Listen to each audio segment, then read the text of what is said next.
السلام عليكم. النهارده ان شاء الله هنعمل وصفه حلوه قوي بالبتنجان الرومي غير المسقعه. تعالوا بقى نسمي الله ونشوف هنعمل الوصفه الجميله دي ازاي.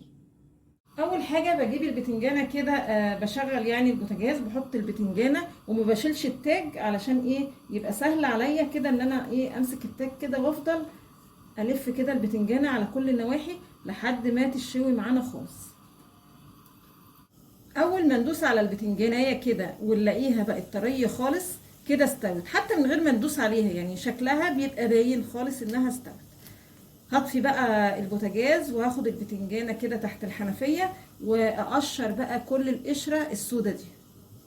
بعد كده هجيب طاسه على النار فاضيه ما فيهاش اي ماده دهنيه، وهستنى كده لما تسخن قوي، وبعدين هضيف كوبايه دقيق.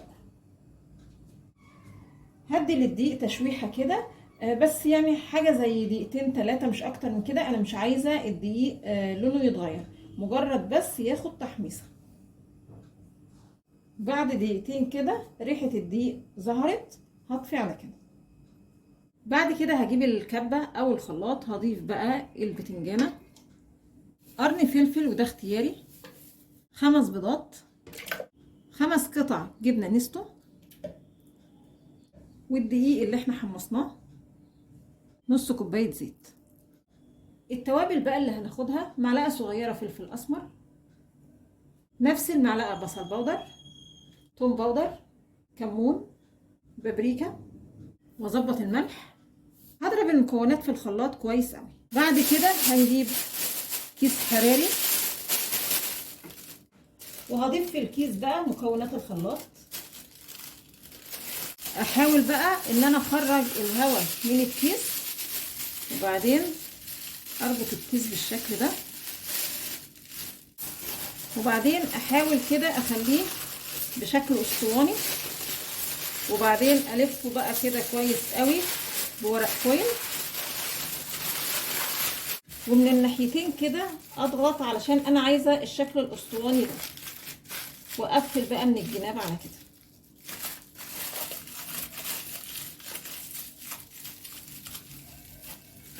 بالشكل ده. وبعدين في ميه بقى كده بتغلي هضيف بقى رول البتنجان، والميه ما فيهاش اي حاجه، ميه بس من غير توابل من غير اي حاجه، لان كده كده احنا مقفلين على الرول. كل شويه كده بس هاجي اقلب الرول الناحيه التانية علشان اضمن ان شاء الله يعني ان يكون البتنجان استوى تمام. رول البتنجان خلاص استوى. طبعا بنعرف ان هو استوى يعني خد حاجه زي ساعه، ساعه وربع كده. لما تيجي تضغطي كده على الرول بتلاقيه معاكي، بتحسي ان هو خلاص جمد كده، مش سايل زي ما كان الاول. هنفكه بقى كده.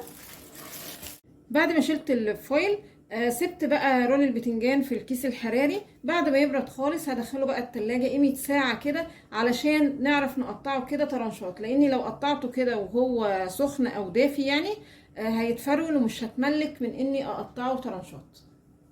رول البتنجان خلاص تماسك، هبتدي بقى ايه اقطعه كده طرنشات. عايزه اقول لكم ان ريحته بجد وهمي، بصوا شكله كأنه لانشون بالظبط. طبعا البتنجان ممكن يتاكل كده حلو قوي في سندوتشات كده بشويه سلطه، هيبقى ممتاز جدا. بس هنضيف بقى ايه حته صغيره كده تضيف ليه جمال اكتر ما هو جميل. هجيب كده هنا بيض، وحطيت شويه فلفل اسمر وربيتهم مع بعض كويس قوي، وشويه بقسماط مطحون. هنجيب البتنجان ونغطسه كده في البيض، وبعدين نشيله نصفيه، وبعدين هنحطه في البقسماط. بقى البتنجان بالبقسماط كأني بعمل بانيه بالظبط، ويبقى معانا بالشكل الجميل ده. شوية زيت على النار بقى في طاسة، ومش ضروري زيت كتير، احنا عايزين حاجة بسيطة يا دوبك بس ايه هندي للبتنجان كده تشويح. تمام قوي كده. كل ناحية ما خدتش يعني بالكتير قوي دقيقة ونص، وكانت بالشكل الجميل ده. هصفيها بقى كويس قوي واخرجها على ورق مطبخ. تعالوا بقى نشوف ايه الاخبار. بصوا من جوه شكله جميل جدا، عايزه اقول لكم ريحته حلوه قوي. ان شاء الله تجربوا الوصفه وتعجبكم، وانتظرونا ان شاء الله بفيديو جديد.